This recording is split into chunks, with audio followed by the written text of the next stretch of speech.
Or aujourd'hui, nous aurons peut-être un discours plus technicien, plus professionnel, plutôt de gestion, plutôt de recherche et d'enquête. Tout à fait nécessaire. Nous avons aussi l'énorme privilège de pouvoir avoir une vue d'ensemble sur des démarches françaises qui sont parfois à la pointe dans le monde.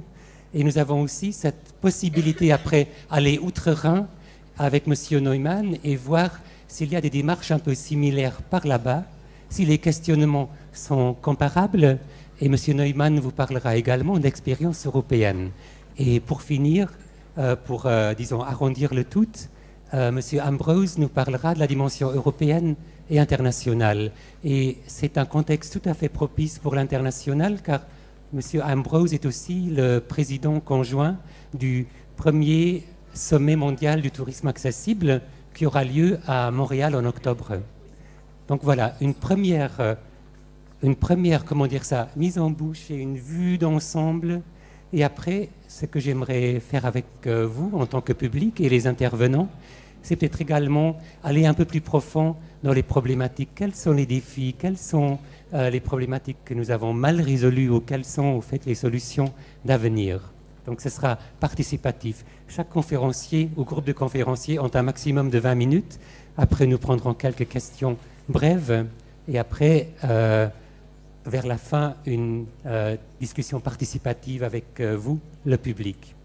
Voilà, donc c'est mon grand plaisir d'inviter Madame Beau et Monsieur Tullier du ministère du Tourisme, dont nous saluons la présence à Urbaccess pour la première fois. Bonjour, j'espère que c'est bon, ça marche. Bonjour, plus près. Voilà. Bonjour à tous. Donc là, j'espère que ça marche et que vous m'entendez. Donc effectivement, nous remercions Urbaccess de nous avoir invités pour la première fois à ce salon, ce qui nous permet de vous présenter ce que fait le ministère du Tourisme en matière d'accessibilité. Les pouvoirs publics sont souvent taxés d'inaction, mais non, on essaie d'avancer et de faire des choses. Donc nous allons faire une présentation sur plusieurs points. Tu peux avancer. Donc nous allons vous présenter, mon collègue Luc Tullier et moi-même, ce que représente l'accessibilité pour le tourisme, pour le ministère du Tourisme en tout cas, comment cette politique a pu se traduire, notamment par des labels, et nous vous présenterons donc les 2 labels d'État que nous gérons, qui sont les labels Tourisme et Handicap et Destination pour tous. Enfin, nous aborderons la participation de la France au concours Eden qui a eu lieu l'année dernière et comment nous avons souhaité nous raccrocher à cette initiative de la Commission. Donc, présentation générale. Donc, je ne vous surprendrai peut-être pas en rappelant que la France est la première destination touristique du monde, avec 83 millions de touristes étrangers, aussi une forte population nationale qui part en vacances, même si ce départ en vacances diminue. Et donc le tourisme est un secteur clé de l'économie. Contribue à 7% du PIB, contribue davantage que l'industrie automobile, par exemple. Donc il y a un vrai effort à faire pour satisfaire l'ensemble des clientèles touristiques. Nos objectifs au ministère du Tourisme, bien entendu, c'est d'associer l'accessibilité au tourisme. Le touriste handicapé doit avoir les moyens de se déplacer, de partir, d'être hébergé comme n'importe quel touriste. Et donc, nous souhaitons ouvrir les destinations à l'ensemble de la clientèle. Le tourisme accessible, en fait, est bien inscrit dans le périmètre de la loi du 11 février 2005 qui prévoyait la mise en accessibilité, l'égalité des droits pour toutes les personnes, notamment les personnes handicapées, l'accès à la citoyenneté. Donc le tourisme est un élément de cette loi. Et il est important donc de promouvoir l'accès aux vacances des personnes qui sont en situation de handicap sur les 4 handicaps, auditif, mental, moteur et visuel. Il ne vous aura peut-être pas échappé que la clientèle qui est en situation de handicap est une clientèle qu'il faut, entre guillemets, peut-être chouchouter, en tout cas accueillir particulièrement bien. Un communiqué de TCI Research, donc une enquête de compétitivité TravelSat qui a été publiée début janvier 2014, rappelait que c'est une clientèle qui est plus fidèle que la moyenne, qui est critique, donc qui va pointer les éléments qui ne la satisfont pas, mais en même temps, lorsqu'elle trouve une satisfaction, lorsqu'elle trouve des produits qui sont adaptés à ses attentes, c'est une clientèle fidèle qui va revenir, puisque le taux de revisite est de 78% comparé au taux de revisite d'un touriste, je dirais, lambda, qui est de 67% seulement. Donc il est vraiment fondamental de pouvoir s'adresser correctement à la clientèle des personnes qui sont en situation de handicap. Le ministère du Tourisme donc, a reconnu, je dirais, l'importance de cette accessibilité à plusieurs niveaux. Tout d'abord, je rappellerai que dans le Code du tourisme, il y a un agrément qui est délivré à des organismes de tourisme social et familial. Donc c'est l'article R412.2 du Code du tourisme qui liste les critères d'attribution de ce label. Et parmi les critères, il y a l'accueil de personnes handicapées. Donc un point important. Il y a également dans le Code du tourisme l'agrément des vacances adaptées et organisées. Donc là, ce sont les articles R412.8 à R412.17. Donc c'est un élément qui est plutôt géré par nos collègues des affaires sociales. Je salue d'ailleurs dans la salle notre collègue qui représente la Direction générale de la cohésion sociale, qui est là. Et donc, au-delà du code, au-delà de ces éléments qui sont inscrits dans des textes de loi, il y a également en fait la création de labels. Donc, nous avons spécifiquement deux labels d'État, qui ont été déposés à l'Institut national de la propriété intellectuelle, l'INPI. Tout d'abord, le label Tourisme et handicap et le label Destination pour tous. Ces deux labels, je le précise, sont en tout cas présentés je l'espère très clairement, en tout cas, sur notre site des marques nationales du tourisme. Vous avez l'adresse internet sur le PowerPoint qui est présenté à l'écran. Et donc, ce site www.dg6.gouv.fr, marque nationale tourisme, en fait, présente pour le moment les trois marques d'État, donc Tourisme et handicap, Destination pour tous, et une troisième marque que nous gérons, qui est Qualité Tourisme. L'intérêt de ce site est qu'il permet, en tout cas, une recherche des établissements ou sites qui sont labellisés Tourisme et handicap par région, par ville, par région, par département et par grande filière. Donc on a une vision extrêmement fine du parc, je dirais labellisé Tourisme et handicap. Destination pour tous, c'est un peu récent puisque ce label n'a été créé qu'au mois de septembre. Mais il sera alimenté, il y a en tout cas une présentation générale sur ces deux labels et également en fait tous les documents qui peuvent être utiles, règlement d'usage, cahier des charges, contacts, donc qui peuvent vous intéresser ensuite si vous voulez aller plus loin sur ces labels. Autre signe de notre, je dirais, volontarisme politique en la matière, c'est le fait d'avoir intégré, en tout cas l'année dernière, le réseau européen de destinations touristiques d'excellence. Donc c'est le réseau EDEN qui a été mis en place par la Commission, initié par la Commission en 2006 et qui donne lieu à un concours sur une thématique qui change tous les ans. L'année dernière, c'était l'accessibilité. Donc Luc vous en parlera un peu plus longuement. Voilà, donc s'agissant maintenant, si on en vient au label Tourisme et handicap, donc ce label a été créé en 2001 et il a été déposé à l'INPI, donc l'Institut national de la propriété intellectuelle, en 2003. Les objectifs de ce label, je les rappelle, sont de développer une offre touristique adaptée sur les 4 familles de handicap et qui soit intégrée à l'offre généraliste. Deuxième objectif, apporter une information homogène et fiable sur l'accessibilité des sites et des équipements touristiques. J'insiste sur la notion de fiabilité, car ce label est vérifié. Ça n'est pas un label, ça n'est pas déclaratif. Le label est attribué après un examen, un audit, vérifié à partir de critères. Donc les grilles de critères sont disponibles, les grilles d'analyse sont disponibles sur le site des marques, par exemple, et c'est en fonction de la cohérence entre les critères et l'offre et la prestation que le label peut être ensuite attribué.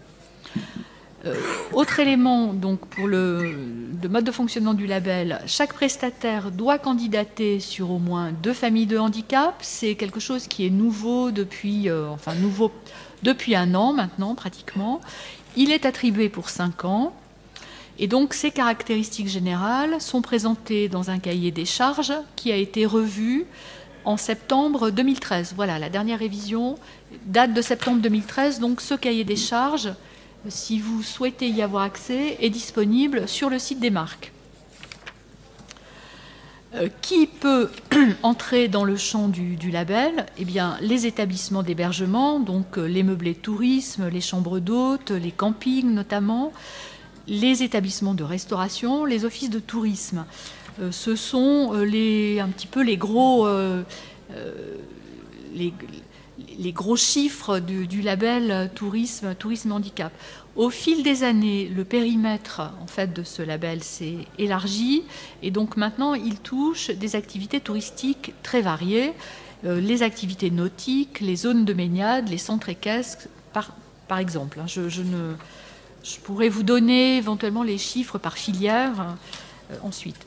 Donc la gestion et le fonctionnement du label, donc le label est un label d'État, mais sa gestion a été confiée à l'association Tourisme et Handicap, dont je salue la présidente Madame Masson, qui est au premier rang de la salle, et donc qui assure la gestion fine de ce label sous le contrôle de l'État. L'attribution du label est réalisée en 2 temps. Donc, dans un premier temps, une évaluation des sites et des équipements touristiques par un binôme d'évaluateurs, ce binôme donc, est toujours issu du secteur touristique et du monde du handicap. Donc, on a une vision croisée des besoins, des 2 types d'activités. Le label, donc après cette évaluation, au niveau régional, il y a une vérification. Donc en fait, le niveau régional se prononce sur l'attribution ou non du label à l'hébergement visé. Et ensuite, l'avis du niveau régional remonte à une commission nationale qui examine l'ensemble des dossiers, qui se réunit tous les mois, qui examine une bonne centaine de dossiers par mois. Donc c'est un volume d'activité qui est quand même assez lourd.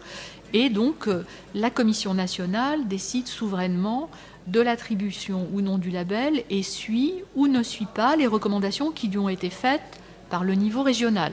Bien entendu, s'il y a des questions qui se posent, des compléments d'informations à demander, ces éléments sont toujours demandés pour éventuellement attribuer un petit peu après le label. Donc on creuse les pistes et le label est attribué.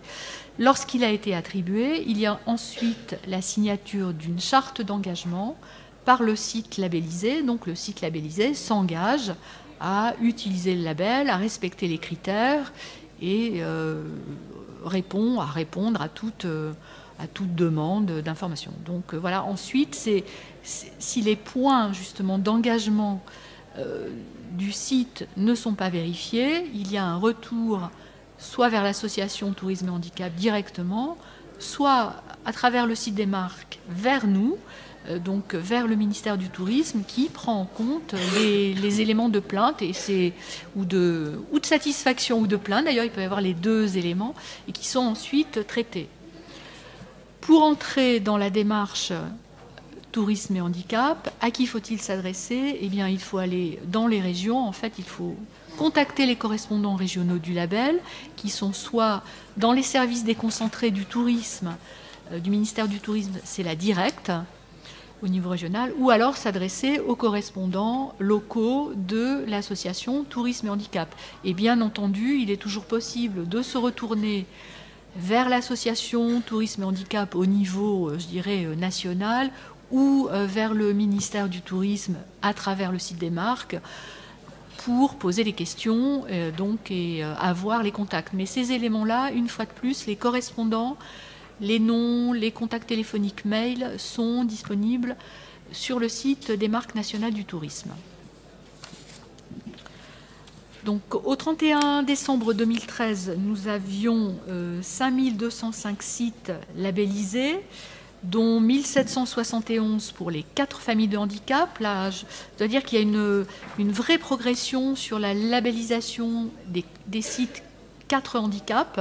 Donc c'est vraiment un élément de satisfaction et qui montre, je pense, une vraie appropriation aussi de cette démarche et un intérêt des prestataires de services touristiques pour la population handicapée. J'ai vérifié hier, nous avions 5284 établissements, sites labellisés.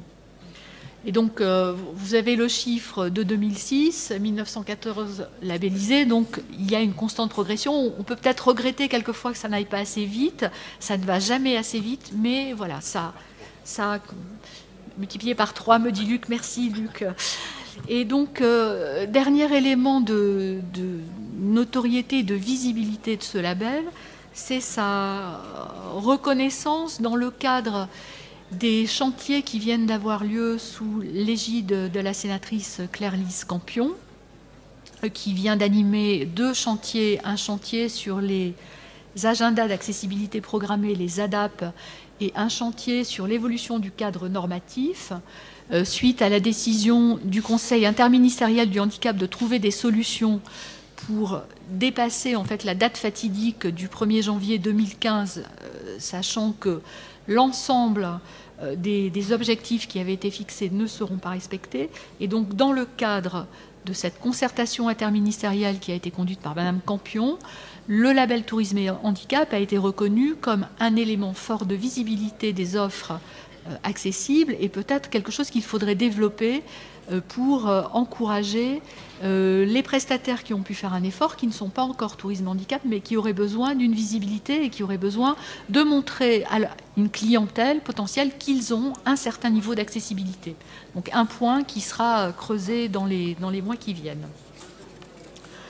Je vais passer maintenant au label Destination pour tous, donc qui est un label beaucoup plus récent, qui a été confirmé par le comité interministériel du handicap du 25 septembre 2013 et qui a été lancé conjointement par les ministères en charge des personnes handicapées et du tourisme. Son objectif, là, est de valoriser des territoires. Tourisme et handicap ont valorisé des sites ou des établissements.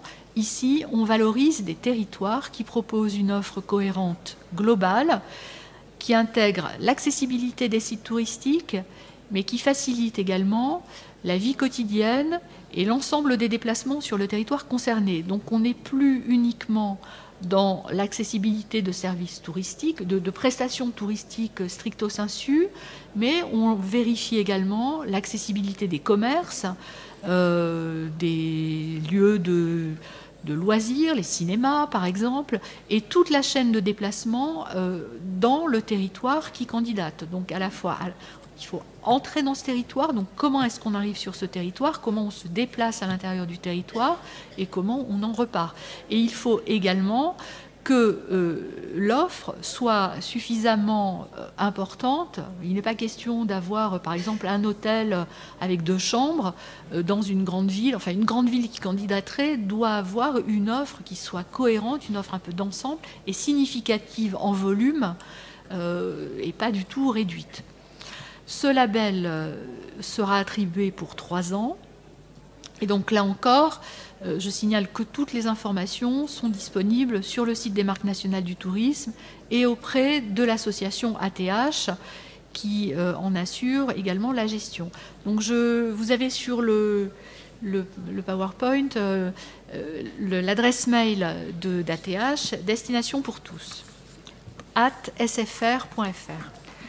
Les critères de destination pour tous, donc je les rappelle très rapidement, une offre globale et permanente, variée et de qualité, qui englobe les prestations touristiques et les services à la vie, des offres qui couvrent une large gamme de prix pour garantir une réelle accessibilité financière, une offre touristique accessible pour au moins 2 familles de handicap, et enfin un engagement à monter en gamme pendant les 3 années d'attribution du label pour candidater sur les autres niveaux de handicap qui n'auraient pas fait l'objet de la première demande.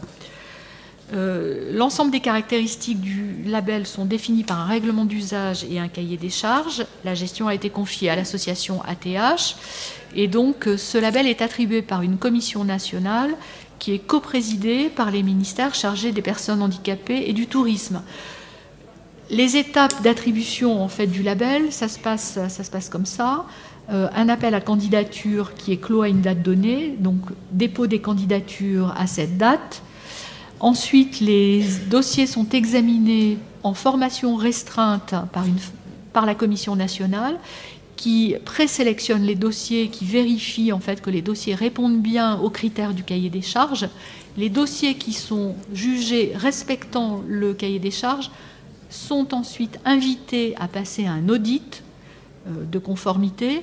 Et donc le résultat de l'audit et le dossier complet sont ensuite transmis à la commission nationale qui décide de l'attribution du label.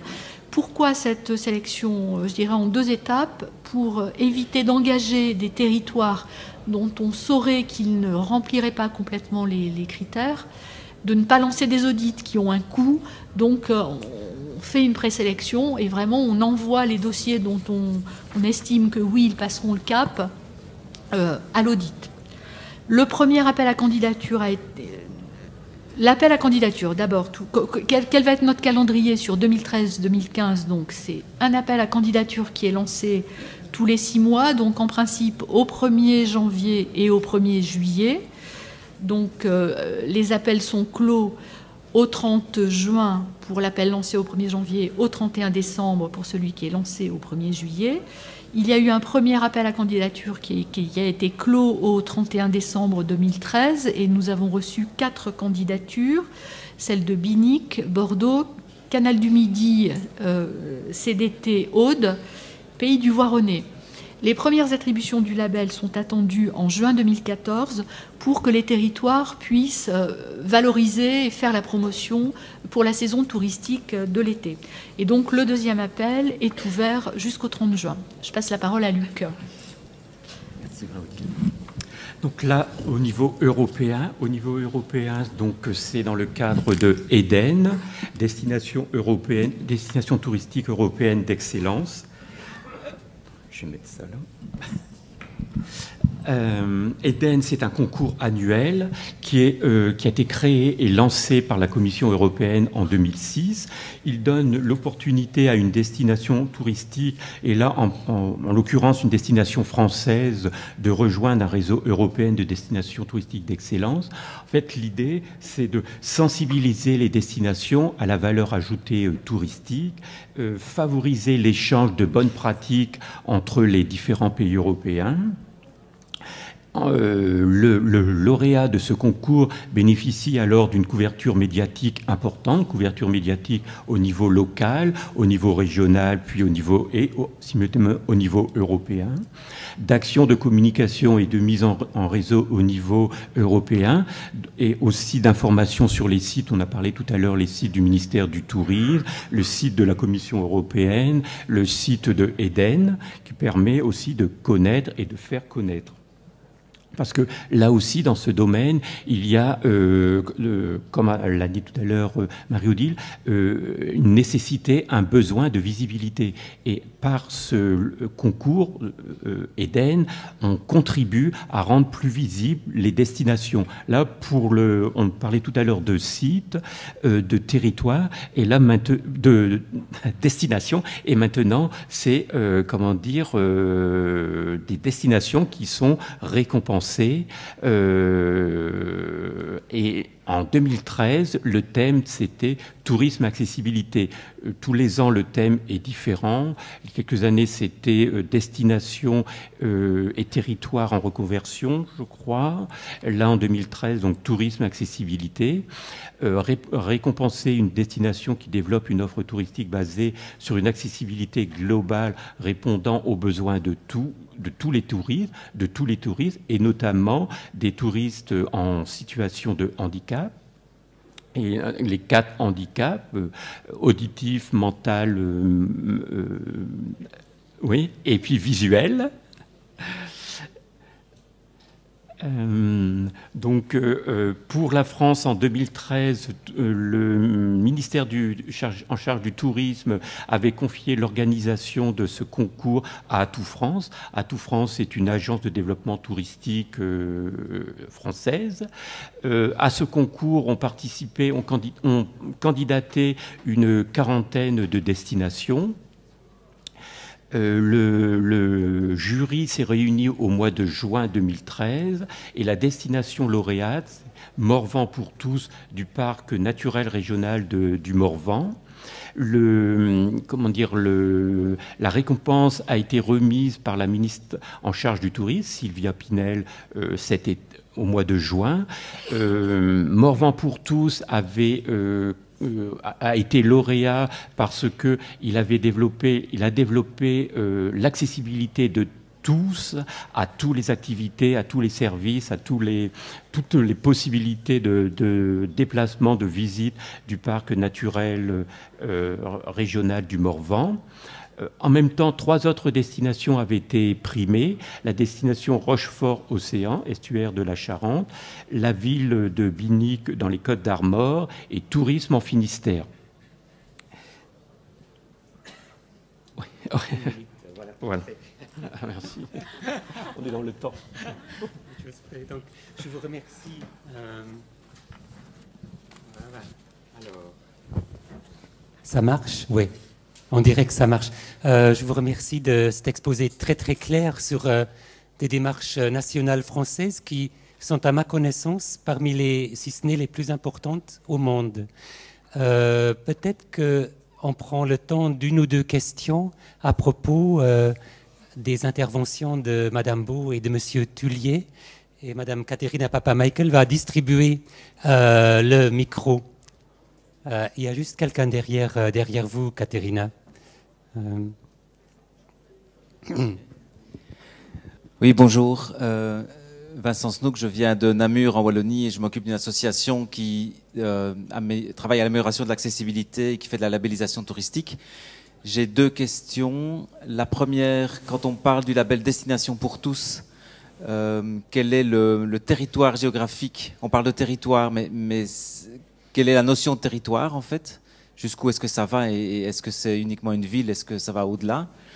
Et la deuxième, c'est comment financez-vous les audits? Alors, la deuxième... Voilà. Il marche plus. Si, ça marche. Ça marche. Donc la deuxième question va être facile. Nous ne finançons pas les audits. Donc les audits sont financés directement par les territoires candidats. Donc par la commune, par le CDT, donc c'est le comité départemental du tourisme, par exemple. La notion de territoire, donc effectivement c'est un point qui est important. Ça peut être une ville. Ça peut être un quartier à l'intérieur d'une ville, ça peut être un territoire comme un parc national, par exemple. Donc, l'essentiel, en fait, c'est que le territoire présente cette offre touristique qui entre dans les critères du label. Donc, on est effectivement à la fois des services touristiques, des commerces, une chaîne de déplacement qui soit cohérente. Et il faut que le territoire, en tout cas, soit, en fait, que l'offre pour Destination pour tous soit porté par un interlocuteur unique. Donc c'est aussi une façon, je dirais, ça peut être de l'intra-département, par exemple, enfin entre 2 départements, mais qui souhaiteraient monter une offre commune, donc de mettre en place leur offre et d'avoir ensuite un interlocuteur qui est unique. Donc là encore, ce sont des éléments qui sont précisés dans le cahier des charges. Donc vous trouverez ces points-là. Ce que je peux dire, c'est qu'on voit, par exemple, au travers des candidatures qu'on a reçues, la candidature Canal du Midi, par exemple, est une offre qui couvre une très grande... c'est très grand en termes de géographie. Donc il faut qu'on regarde un petit peu comment ça... Est-ce que c'est cohérent, est-ce que c'est pas cohérent quand même ensuite. Voilà. Donc l'intérêt... Dans le territoire, voilà, j'insisterai sur la notion de cohérence de l'offre et vraiment quelque chose qui est quand même un peu borné pour qu'on s'y retrouve. Voilà. Le micro est par là-bas, monsieur. Oui, bonjour, monsieur Lupo Rodrigo, je viens de la région de Maubeuge du Nord, parlant de Valenciennes. Alors, votre démarche, je trouve intéressante. Je connais la Label Tourisme Handicap pour y travailler avec l'APF. Le problème, c'est qu'en tant que personne en situation de handicap, quand j'arrive dans un site qui est neuf ou qui a ce label, c'est un petit peu embêtant parce qu'en tant qu'usager, nous ne voyons pas parfois des résultats qui devraient être escomptés. Donc il y a un petit problème qui est à la fin, c'est celui de résultat final par rapport, c'est-à-dire, vous avez eu le label, ce label, ça signifie que moi je peux venir, mais du moment que moi je viens, je ne suis pas dans le confort qui devrait être indiqué, comme pour aller aux toilettes, comme pour avoir des portes qui sont trop lourdes, etc. Si ça arrive malheureusement, et quand on le signale, le problème c'est de pouvoir le signaler, ce type de problématique. Après, la démarche elle est intéressante, hein. Surtout le nouveau label que vous avez mis en place, etc. Parfois, ça arrive, ce type de situations qui sont un petit peu, pour nous, usagers, c'est embêtant. Donc, c'est pour expliquer que la culture de label est bien développée, mais la culture de résultat de label, c'est-à-dire quand on devient usager, c'est un petit peu compliqué. C'est une question, je voudrais juste souligner qu'elle existe à un niveau international. Lors des Jeux Olympiques de Londres, il a été créé un site sur l'accessibilité des hôtels. Ils ont tous fait l'objet d'un audit. Or, je connais 2 personnes qui sont usagères de chaises roulantes qui ont vu des problèmes. C'est-à-dire, comment peut-on arriver à une garantie de qualité dans une démarche aussi complexe? Excusez-moi, j'étais à Londres cette année dans un des sites, on a visité après les JO, dans un hôtel qui est le site de la Belle. Il y avait le problème de la porte qui faisait le triple, donc, et le lit qui est plus haut. Donc vous voyez, ce type de choses, c'est nous, dans l'espace, c'est différent.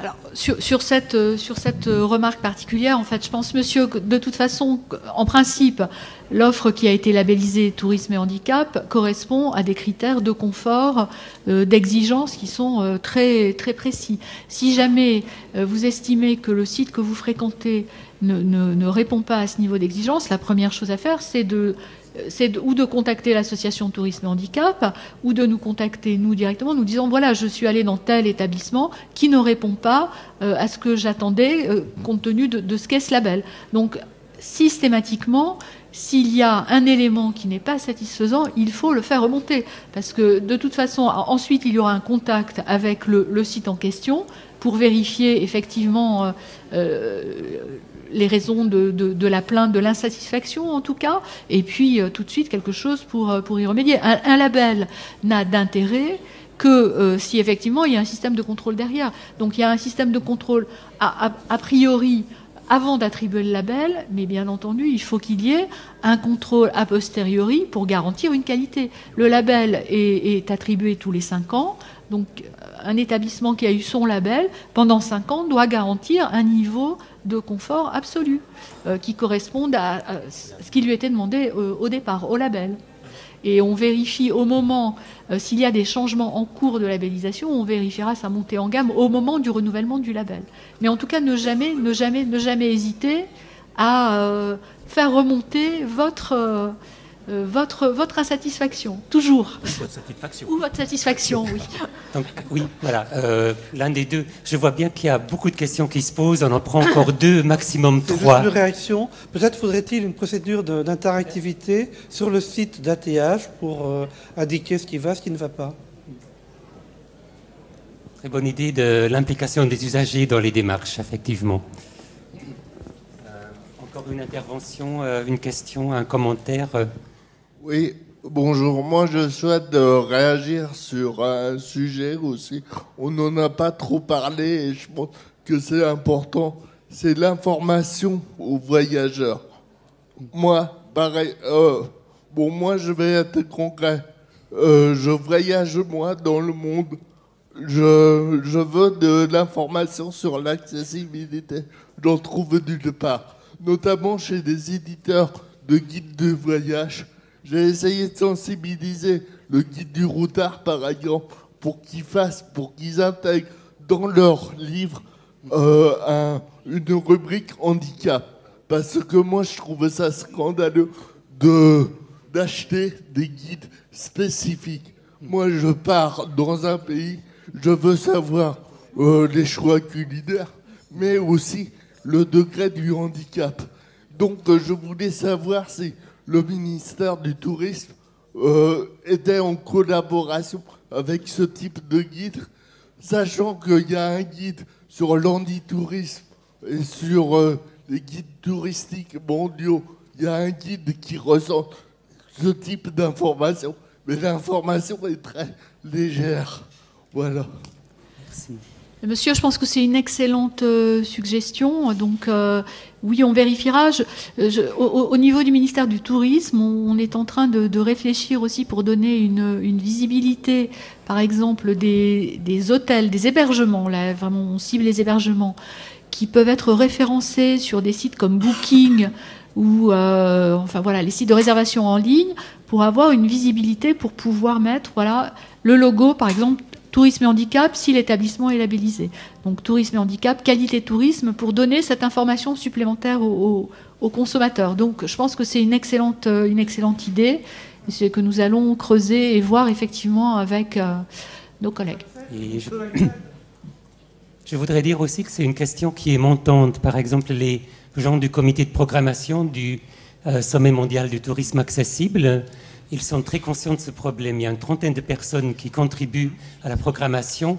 L'idée et la question de l'information touristique sur l'accessibilité qui soit fiable et en plus qui soit inclusive auprès des institutions et des offices de tourisme, ce qui serait la vraie dignité, elle va être posée, elle aura une bonne priorité à ce congrès à Montréal en octobre. Donc, voilà. Encore une intervention parce que c'est un sujet passionnant et pratique. Peut-être de ce côté-ci pour une fois. Je me rends bien compte que nous pourrions parler encore une demi-heure parce que c'est une démarche tellement complexe, une démarche qui est, je pense, hyper bonne, mais qui pose aussi des centaines de questions pratiques et de détails dont nous en écoutons juste quelques-unes maintenant. Oui, bonjour, je suis Pierre-Hubert Lefranc du bureau d'études Kangaroo Consult.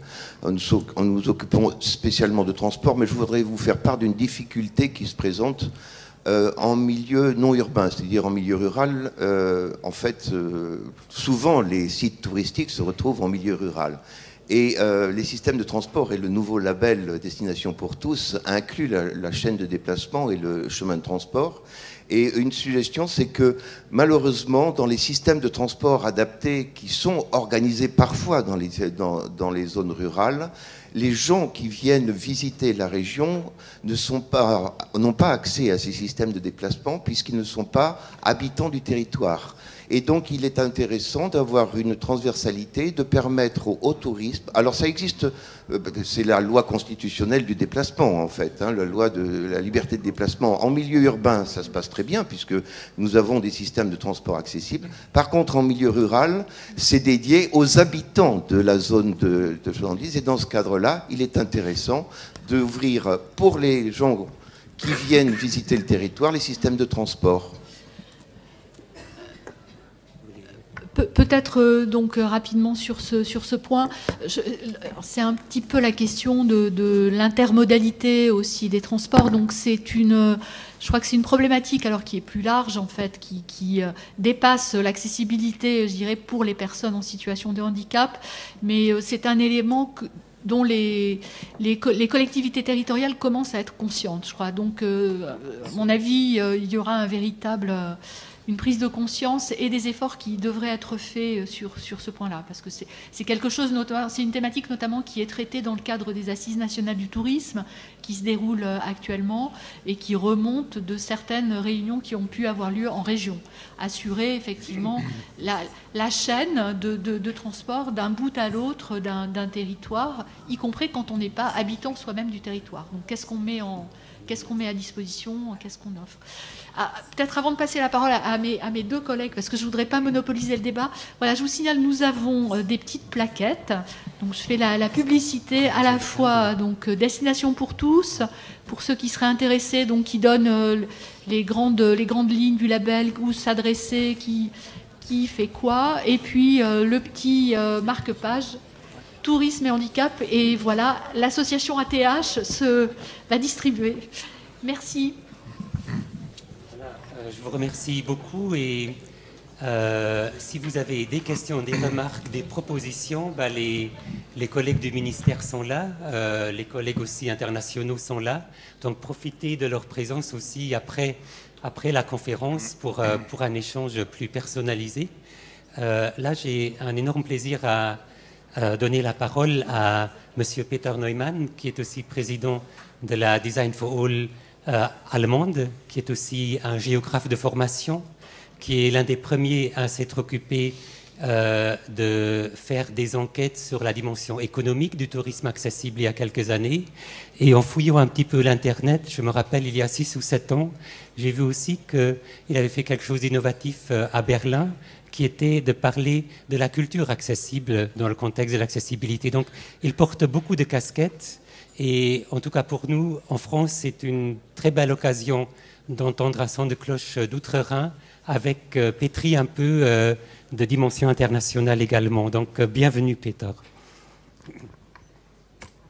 Yes, thank you very much, Markus, and thank you very much for your kind invitation.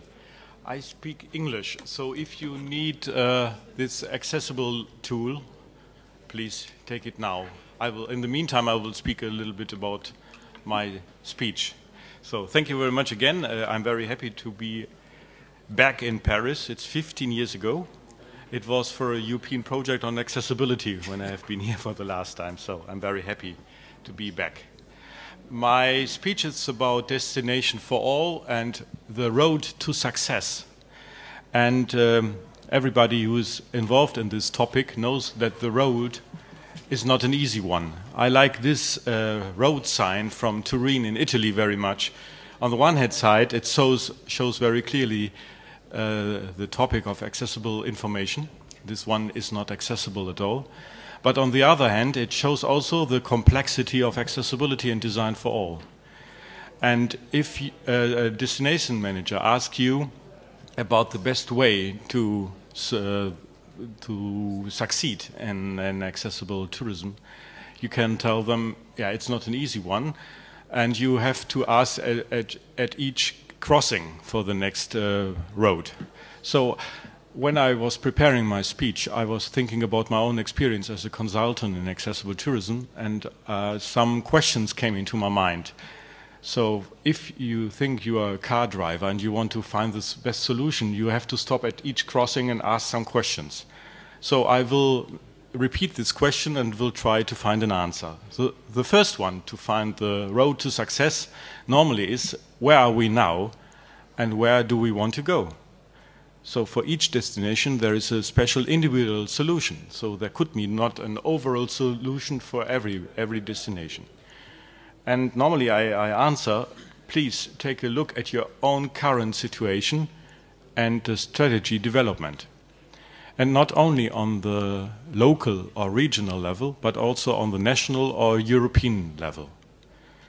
And if you take a look on the European-wide level, it's very clear that the European Commission is very committed in this topic of accessibility, design for all, and accessible tourism. So recently they commissioned 3 different studies on accessible tourism in order to build a comprehensive picture of accessible tourism in the European Union. The first study is about the economic impact and travel patterns of accessible tourism in Europe. The second one is about mapping the skills and training needs to improve accessibility in tourism services. And the third one is about mapping and performance check of the supply of accessible tourism services.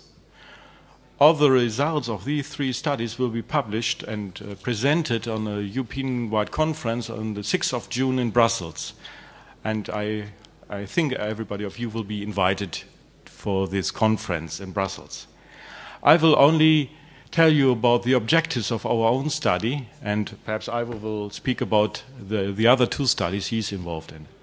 So the objectives of our study, and also Francesca Agal is here with us, he's also involved in this study, about the economic impact and travel patterns of accessible tourism in Europe.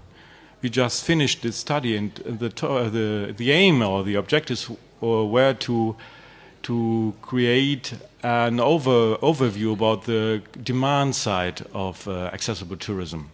So we talked about the current and future demand of accessible tourism in Europe and beyond, and the travel patterns and behavior of people with access needs. And I think this term is quite interesting. It's not about people with disabilities, it's people with access needs. And we differentiated between three different groups. It's people with disabilities, older people, and people or family with small children. And then we talked about or analyzed the tourism experiences across different tourism sectors, the tourism chain, as you just mentioned. And the main part, I think, and the most important, and I can guarantee you very interesting results of this study about the current and the future economic, let's say, impact or contribution of accessible tourism. And finally, we defined action recommendation and identified success factors on all the different sectors and levels within the tourism industry. This European-wide study is also mainly based on two studies we were working on in Germany in the last years. One study was about the economic impact of accessible tourism Markus was talking about. The German Ministry of Economics was commissioning this study in 2003. This study shows the great but unused potential of accessible tourism in Germany. And the second one, as a follow-up, let's say, was about the success factors and quality measures in accessible tourism. And this shows also the benefits from accessible tourism and what kind of success, let's say, measures or factors a destination manager has to follow to reach sustainable success in accessible tourism. I will present you now some results of the first study. Perhaps you have not heard about the results, and I think they're also right now quite interesting to listen to. We made a survey among 20,000 disabled people in Germany 10 years ago. And it was a face-to-face survey and audit, and we asked them several questions about their travel behavior, the demand on accessibility, and we found out that 37% of all the disabled people in Germany decided not to travel due to a lack of accessibility in Germany, or lack of information, what we were talking already about. And 50%, or nearly the half of all disabled people in Germany, and there are about 8 million people or disabled people in Germany, would travel more often if there would be more accessibility or more information about accessibility. And this is also very interesting from a destination's point of view, 17% told us that they are going abroad and find their destination abroad, outside of Germany, because they are more happy there with the accessibility or information about accessibility. And this is a quite interesting question to the destination manager if you ask them, are you interested to hold these customers or to get these customers? With all these numbers, we calculated the current net turnover in accessible tourism or generated by disabled people in Germany. And we found out that regarding overnight tourism, German disabled travelers generated 2.5 billion euros per year. 2.5 billion euros. And regarding day trip tourism, which in Germany it's more important than the overnight tourism, they're generating 3 billion euros per year. So together 5 billion euros per year. And if you also calculate the traveler companions, they generate in addition 2.3 billion euros. So altogether it's about 8 billion euros per year, generated only by disabled people, which is a very conservative way of calculating. So, but this is only the current net turnover. For me, the more important question is what would happen if? What would happen if the national state or ministry would spend more money, or the destination manager or the small and medium enterprises, if they invest more money? What is the return of investment? And we found out, and we asked these kind of questions. Would you spend more money, or would you invest more money if there would be more accessibility? So the economic impact, we call it in this way, would be the double. It's about 5 billion euros per year if there would be more accessible facilities, more information on accessibility in Germany. 5 billion euros more. And this would generate more than 90,000 jobs, full-time jobs in tourism, only because of more accessibility in the tourism chain. And I think this is a good motivation to invest more money in accessibility. Okay, now we are at the next crossing at the street, finding the way to succeed. And we ask, how can we use existing know-how? What can we do? Now we have some statistics, we have some ideas about the demand side.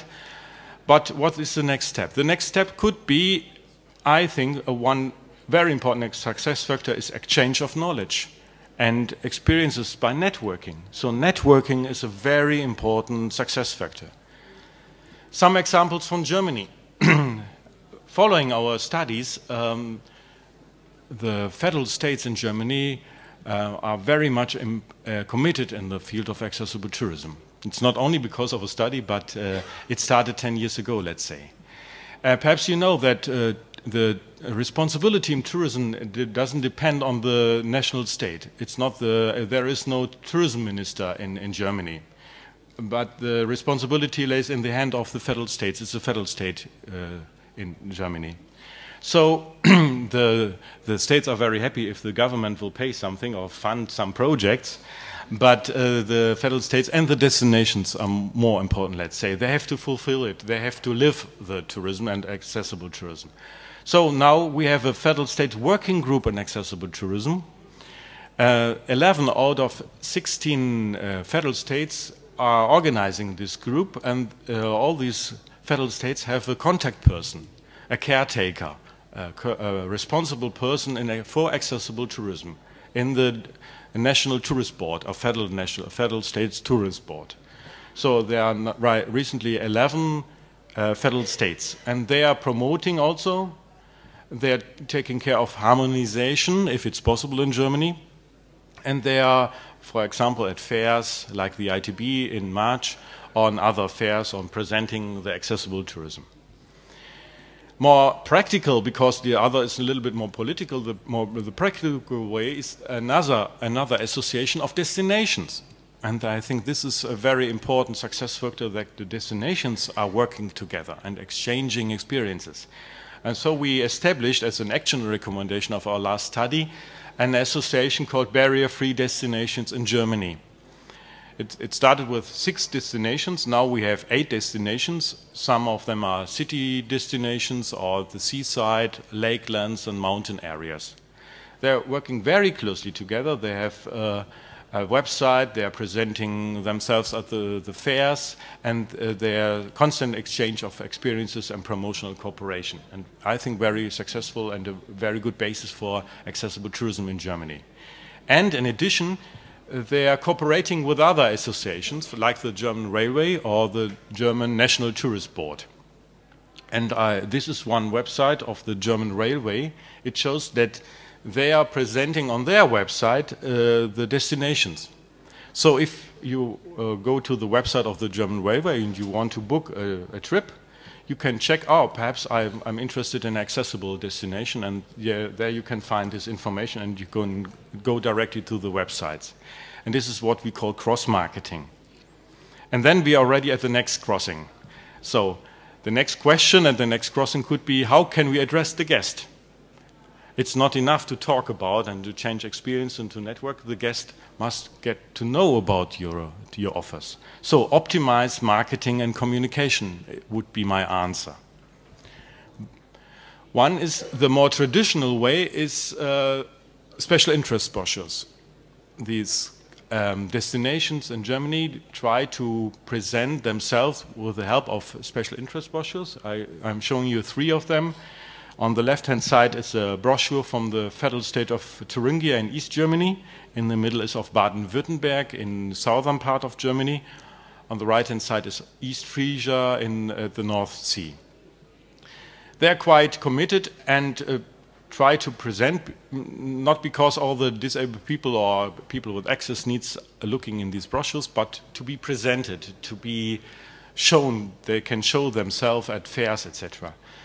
Sometimes we have the problems that these kind of brochures are not fulfilling the branding or the corporate identity of the tourism boards. So sometimes you can find them somewhere in a not very nice style and not very professional.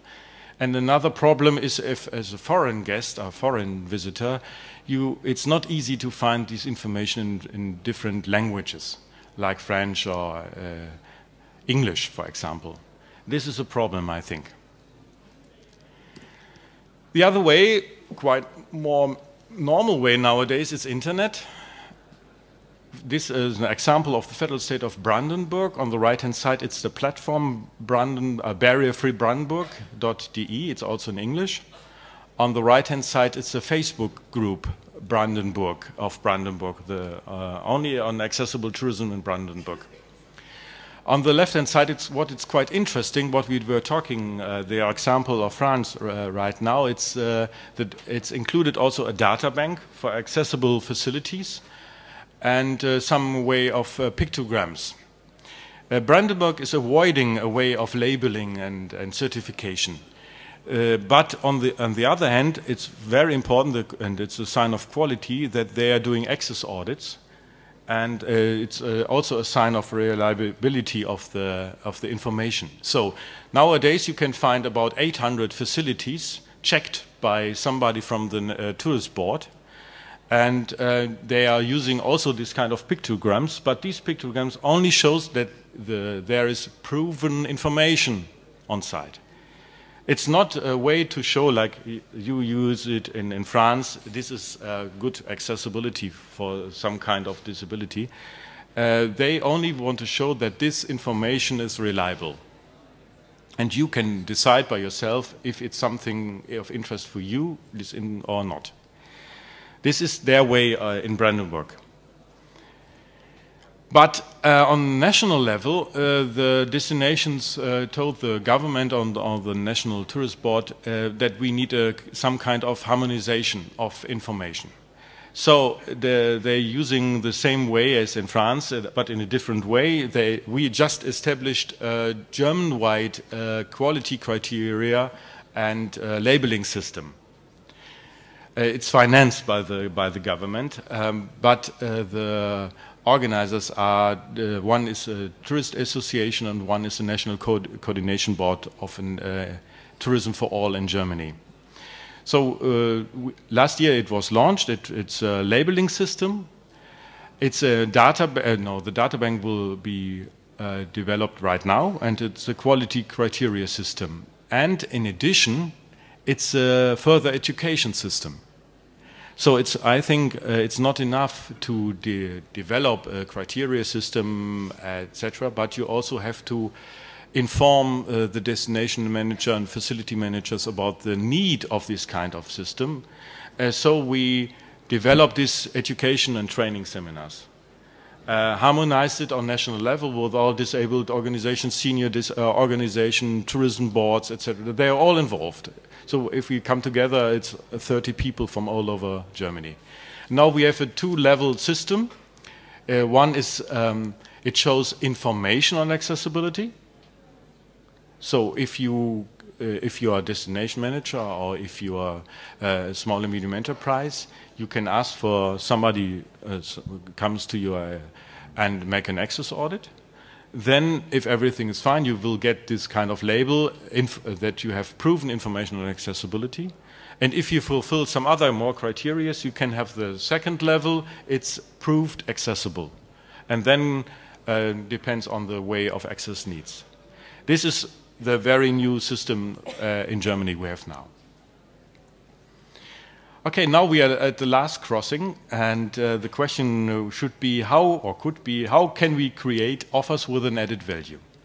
Again, my statement is that it's not enough to have a system, an information system, a data bank. It's, you have to live accessibility designed for all in tourism, and you have to take very much care of the quality of your offer and about the service.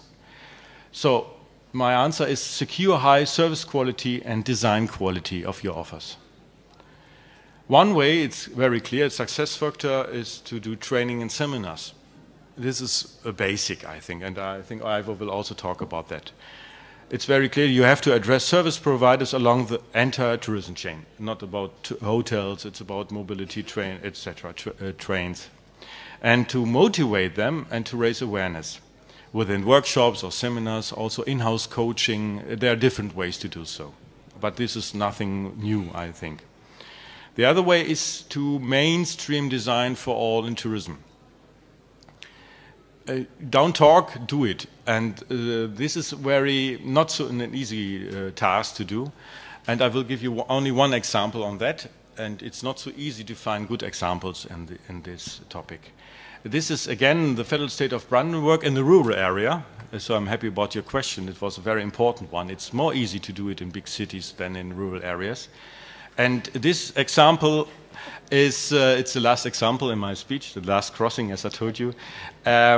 It's a family-run business. They wanted to establish a holiday flat with a spa resort, a very small one, nearby the Polish border. And they asked different associations, what shall we do? We want to build 18 flats. We are thinking about 2 accessible flats. Is it okay? Is it worthwhile? Is a return of investment good enough? And after 1 year of discussion, they decided, no. A return of investment of 10% of accessible flats is not enough. We need 100%. It's better for our business proposal, business case. So they decided all the flats should be accessible, not only one. The whole resort should be accessible for everybody, and not talking about this. So there's some pictures of the results, and I think they're quite nicely designed.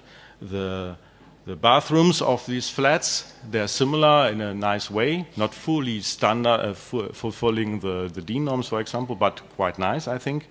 This is the living room in the flats, and so all 18 apartments are accessible, all parts of the resort are accessible, gliding doors, and you can see here on the picture the way to the terrace or the balcony. It's no, there are no barriers.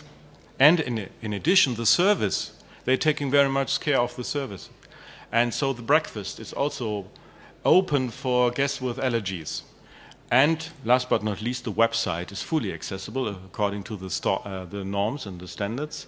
And they also offer information in plain language, which is not only not helpful for people with learning disabilities, but also for foreigners. It's more easy to understand the website if it's not in your own language, if it's written in plain language. And the last example is what I always propose is to promote design for all in all branches of tourism industry. And also not on the core branch of tourism industry, but also secondary branch, like in the sanitation sector. So what we did in Germany, establishing an international product award on design for all in bathroom sector. And it was quite successful last year. We launched it 2 years ago, and there will be the next event next year in Frankfurt at the Worldwide Fair on sanitary. and we got a quite good result from all over the world about good results in design for all in bathroom sector. And now we want to communicate the results back to the tourism industry. Okay, this was my way to the road to success. We followed some crossings and answered some questions, and I will give a very short conclusion in some seconds. The first one is tourism destination and businesses could successfully benefit by understanding tourism for all as a cross-sector task and quality benchmark. With tourism for all, a new corporate and economic dimension is opened up that can generate innovation and added value. And the goal, I think, must be very clear. Tourism for all should be a profit center for all. Merci beaucoup.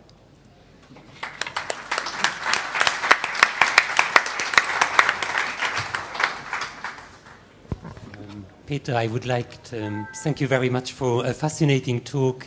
I noticed convergences of solutions and also of problems between France and Germany. I also notice a couple of unusual things. Many of us are talking about the need to do market research and to give disabled people a voice in the choice of tourist destinations and the quality of service. Now, 10 years ago, 20,000 disabled people had been asked about their opinions, and I think this needs to continue, and I would just like to invite all people in European, international and national government organizations and professional associations to take on this on their agenda. We need more of that knowledge that can drive the tourist market forward. Nous avons le temps maintenant pour une question ou une remarque pour Peter. Là encore, nous pourrions parler des heures, mais nous n'avons pas le temps. Voilà. Y a-t-il voilà, une dame derrière?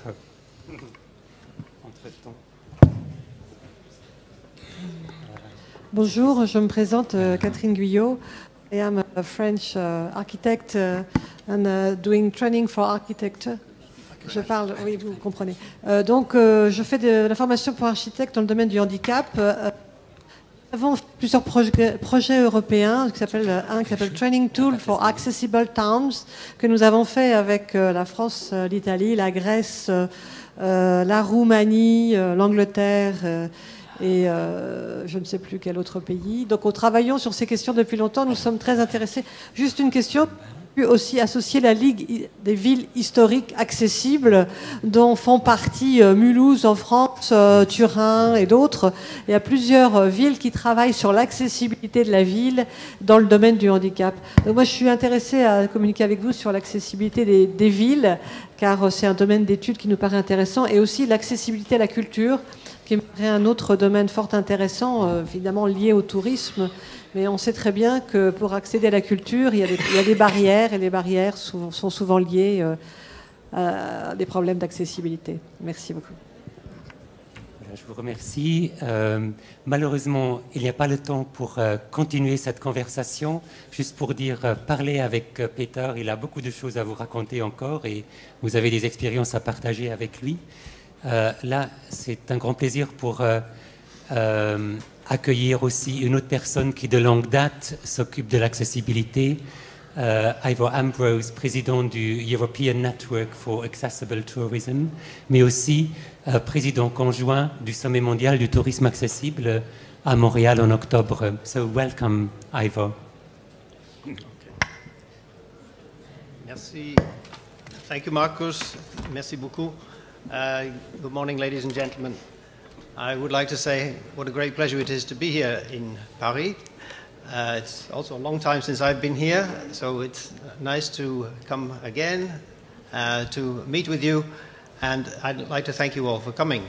I think this is a very exciting event, Urb Access. We don't see events like this so often in Europe, and when we do, they tend to be in Brussels, and I think that some of us have had enough of Brussels for a while, and it's very nice to come to Paris and enjoy another audience and to meet some new people, but also to see especially what France can offer in the area of tourism for all.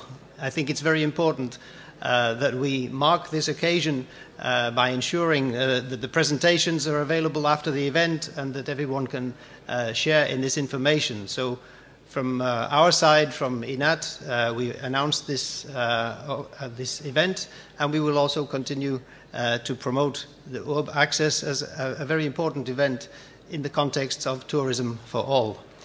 Now, I'd like to take you through 4 short stories, really, and I have 4 themes, and I'm going to use slides to present most of this information to you. I know not everybody can see the slides, so I will try to keep my remarks very short and to the point, and to explain in some of the slides what we're looking at. The first theme is how can destinations encourage small businesses to make their offers accessible and inclusive for all tourists. The small businesses are the backbone of European tourism. 90% of the tourism industry is made up of small businesses of less than 10 people. In fact, most small businesses have less than 5 people. And it's very hard to reach small businesses, so it's very important to have a strategy for the destination to reach the businesses and to make them visible.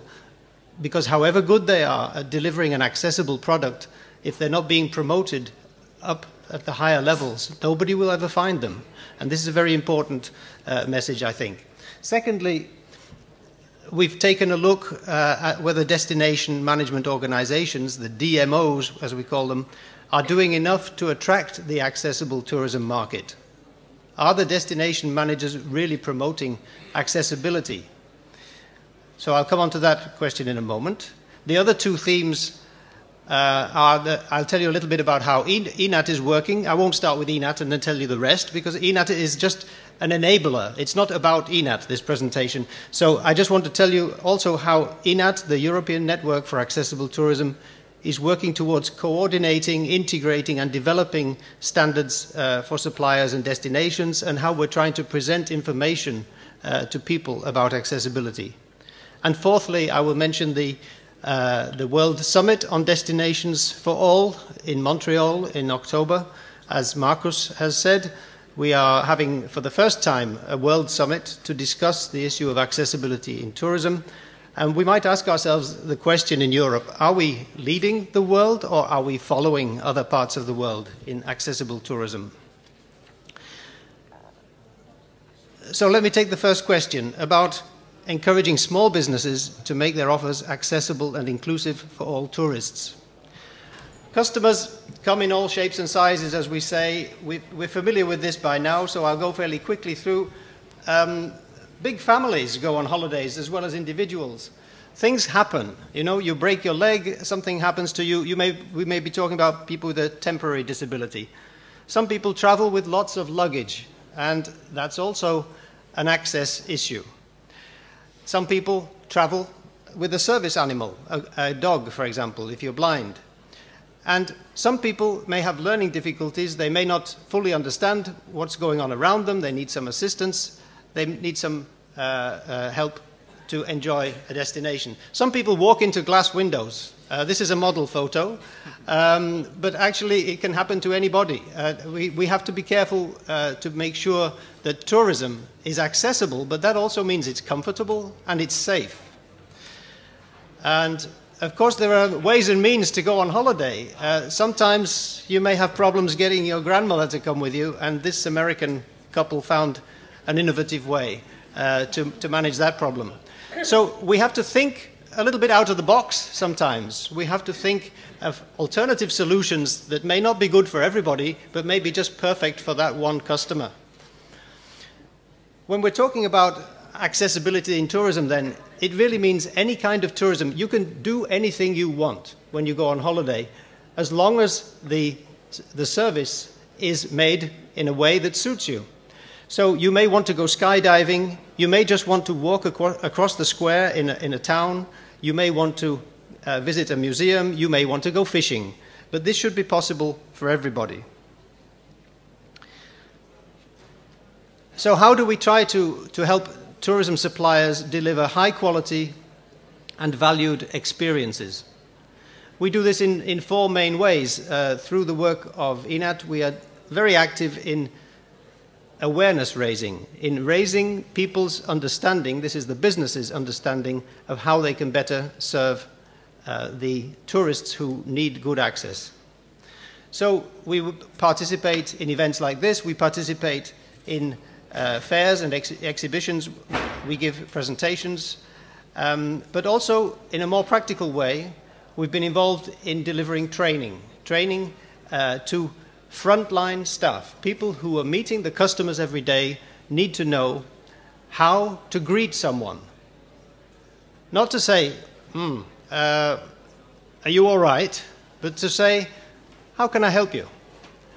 To have an open and welcoming attitude is the first step towards delivering an accessible service.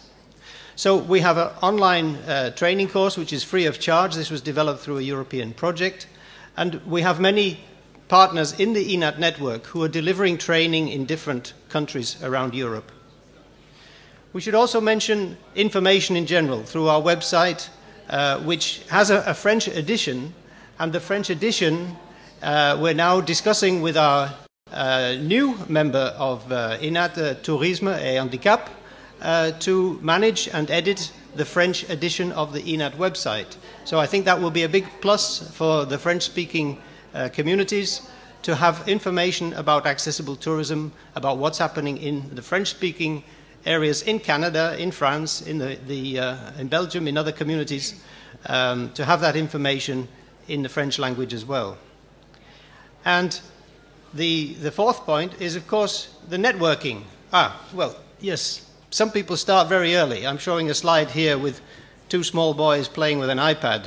But networking is also the kind of thing we're doing here. We're having a conference and we discuss with people. Networking is perhaps, I suppose, the one thing that INAT has brought to this area. If you should say just one thing, it is the network itself, to put people in touch with each other and enable them to work together. In the second part of the presentation here, I want to really look at whether the destination management organizations are doing enough to attract the accessible tourism market.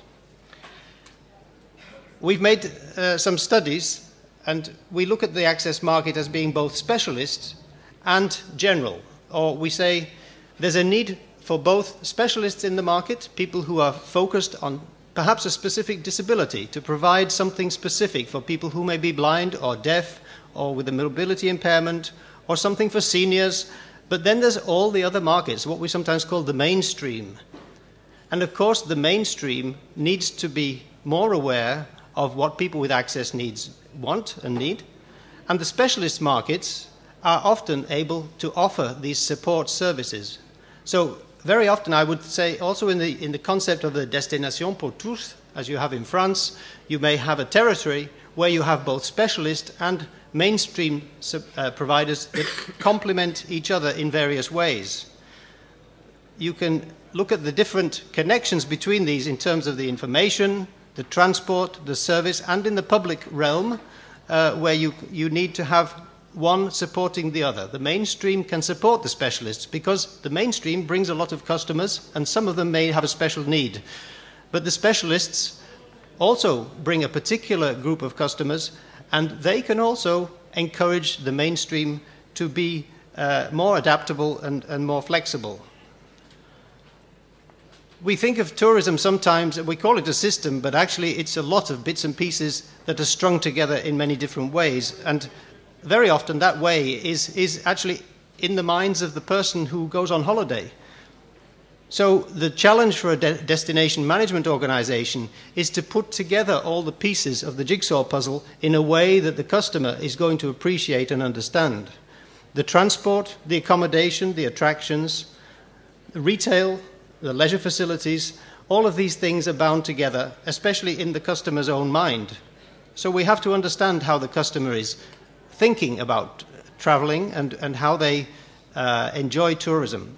We have a diagram here which shows what we call the visitor journey. We've got several diagrams like this, but they're usually circular, because the interesting thing is that when you make the travel decision in the first point, you need good information to make the right decision about where to go, what to do, where can I go on holiday, where can I do certain things. But at every stage in the visitor journey, through the next stage, the booking and traveling to the destination, the fourth stage, the experience of being at the destination, fifthly, the traveling from the destination, and sixthly, the recollection of experiences from the destination, you need to have a very clear and identifiable, accessible component here to make the whole thing work.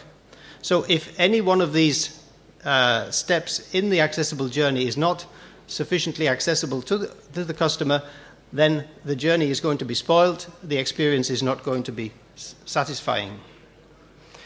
The circle moving around the face of the clock is, of course, something that we all experience and we think about. We also try to plan in a way to ensure that it's as smooth as possible, but it's up to the destination manager and to the supplier to be aware of this stepwise sequence. So let's take Paris. That's a good destination. What is it? It's all these different things that we were talking about. This is just one representation of the destination. It's showing cafés, bread, plat de jour, Tour Eiffel, and so on. We have many different things within the destination, but actions are needed on every level to bind these together. The tourism businesses, the local destination, the regional destination, the national destination, and the international destination, they all need to focus on how Paris is projected, or how any other destination is projected to customers. Actions are needed on every level. So from the tourism businesses, there needs to be a good connection upwards to the local destination, region, national, and international levels if we're going to promote a destination. So however much you do at one level, it's very important to be connected to the other levels.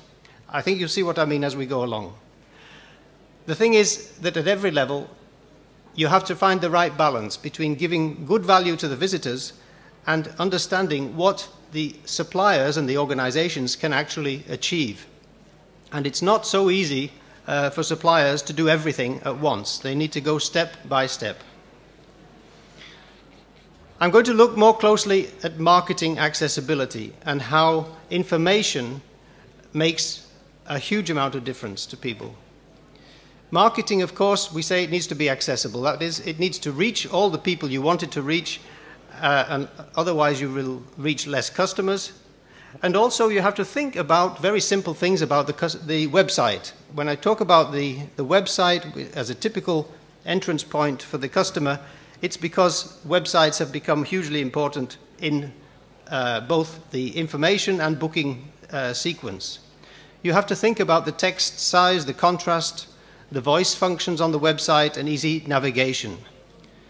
The most important source of information and communication nowadays to find information on a website, even for older people. The majority of people who are on Facebook, I heard the other day in USA, the majority of people on Facebook are over 60 years old.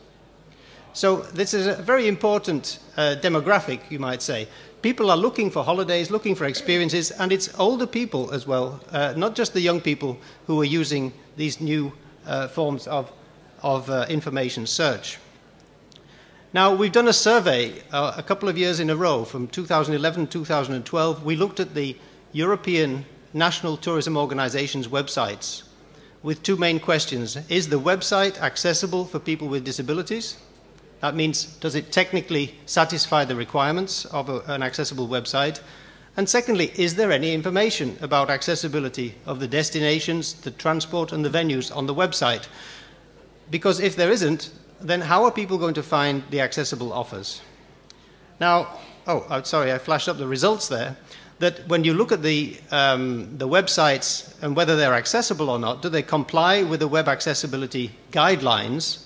In fact, none of the 41 national tourist organizations' websites were compliant with these web accessibility guidelines in 2012. That means they're failing to reach their potential customers. There's a graph here which you probably can't see, even at the front, but never mind the back. But it shows the sequence of the numbers of failures of high severity concerning navigation and content And it's quite clear some websites, people haven't even thought about web accessibility. They don't know about web accessibility, but others have tried to do it right. I don't know where France lies in here. It's somewhere in the bottom. So it's at the bottom end is better because it means you have less faults, yep, right? Yeah. But anyway, yes. The point is that the national tourist organizations are not paying attention to web accessibility. And this has been something we've been talking about for 10 years in Europe, that we should have accessible websites. I'll leave that for now. What about the other issue? What about, do they show any information about accessibility? And in fact, out of the 41 websites that we studied, only 19 had any information for disabled visitors and other people with specific access requirements. So only half are actually giving you any information. And it's also very difficult to find this information. None of the countries has an access, or in 2012, none of the countries had an accessibility information section on the homepage. And accessible tourism information could only be found by digging through lots of sub-menus. And if you think, you may also be looking with a customer who might not find it very easy to get around the website. In any case, it might be almost impossible to find. You might have to go 2-3 clicks down through the system to find the information. Our study also showed that the National Tourist Organization's websites, they have no conventional way to indicate where the accessibility information is present. They don't all say accessible information, or accessibility, or disability. We use many keywords, but you could find this information on all kinds of places, like experience, or enjoy, this kind of thing. It's not really telling you where you're going to find this information. You have to really search for it. So we need some conventional way to do that. I would suggest that they write accessible tourism. That could be one way. But there's no clear indication, so there's no standard approach. It makes it very difficult for the customer. So for accessible tourism information to be found, it must be there directly from the homepage, and it must be above the fold, as we say. So you see it on the first screen. And it should cover the requirements of visitors with different disabilities and the services that can support them. The point about languages is also very important. Several languages should be on offer.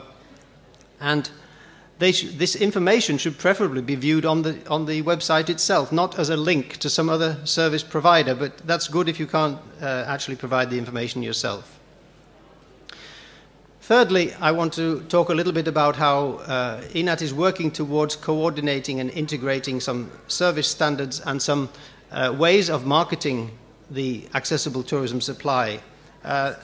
Yes, I'm going quickly now because of the time. I've told you the mission of INAT. These are not so important. You can read them on the folder that you have in front of you. But we are a multi-stakeholder non-profit organization collaborating across Europe and the world. We have activities in research and information, training and support, as I've told you. Peter has identified two of the two studies that INAT has been involved in for the European Commission. And we're looking towards working on standards and guidelines for accessible tourism. Now, we've come up with an idea that comes from one of the studies that we're making for the European Commission. People have said it at this conference yesterday, and they say it everywhere. We've got lots of databases, there's lots of information around, but we can never find where we can actually go and where we can find this information. It should be on a website somewhere so that we can see, is it possible to go paragliding in Portugal, or is it possible to do something? How do we find this information? Because we've got so many databases. Or is it possible even to get in a hotel in Barcelona? You would naturally go to the website of a destination or destination management organization, but you can't always find this information even there. So we've tried to build a new site which is called Pandu. This is a Greek word, but it's a bit like the French partout. Everywhere, it means. And this website is trying to crack this nut of pointing people to the right information. So if we take Europe, what we found out, there's not just a handful, but there are actually 90, at least 90 different accessibility information schemes out there. The French have many, or French have one, very good one, but you also have some levels. We have many in the UK, 8 or 10, I think. But every country, almost every country, has some kind of accessibility information scheme. They're all a little bit different. But if we look at what I'm showing on the slide there is part of the secret information that will come in June, which is the URLs of you can't read them, they're too small, but these are the URLs of all the websites that we found. So with these 90 accessible tourism information schemes, we felt that we have a duty to filter these and to find out where the information really is. So on the Pandu website, we now have this directory of accessible tourism in Europe. www.pandu.org will take you there. And this website is simply a site where suppliers can put in their information about where they are, what services they offer, and which customers they can serve. And so through the search engine, you will get a list of the registered suppliers, and by country or by this is a beta website, so we haven't got the full information there yet, but it will tell you by country and by service type or by customer type in all the different countries what there is. So we take Lisbon, for example, on Portugal, and we have, from finding out all of these accessible tourism suppliers, we can see that, oh, there was one in Lisbon, and there, Dublin, yeah. Okay, Lisbon and Dublin were working together with the Down syndrome associations. They've made a guide for Dublin and a guide for Lisbon, and this guide will tell people with learning difficulties what they can enjoy when they go to Lisbon, when they can go to Dublin. Sorry, that was a mistake, not on the website, but my mistake making the slides. But this is the profile page of one supplier. So every supplier has a page like this, and it points to the service information, and the accessibility information is not on this site. It's back home on the site that it belongs to. So the site would be, for France, the Tourisme Handicap site. In that way, you get the information from its source. So lastly, just to mention whether Europe is leading or following, I think, to be honest, Europe is leading by far at the moment on accessible tourism, and especially making this crucial link between the tourism sector actors and the disability sector, the seniors, the aging, the older populations, the customer relations. We have a good tradition for networking in Europe, thanks to our common membership of the European Union. We have many problems, but we do have the ability to talk to each other, and this is our main advantage. And we are using this to good advantage, I think. We are organizing now the Destination pour Tous conference in Montreal, the World Summit in October. And we will be meeting there, I hope, people from all regions of the world. They're being invited to this conference to bring together the knowledge, the experience, and also the ideas and dreams of all people who wish to promote and market accessible tourism around the world. Thank you very much.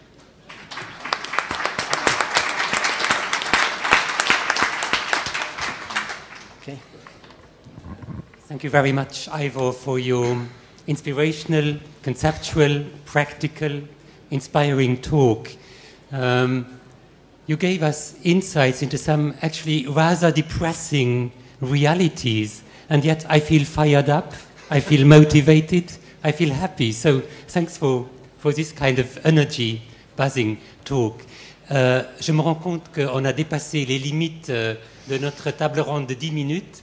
Pourtant, si quelques-uns de vous voudraient rester, je propose qu'on engage une petite discussion. Et pour ceux ou celles qui aimeraient prendre un peu l'air, soyez les bienvenus également.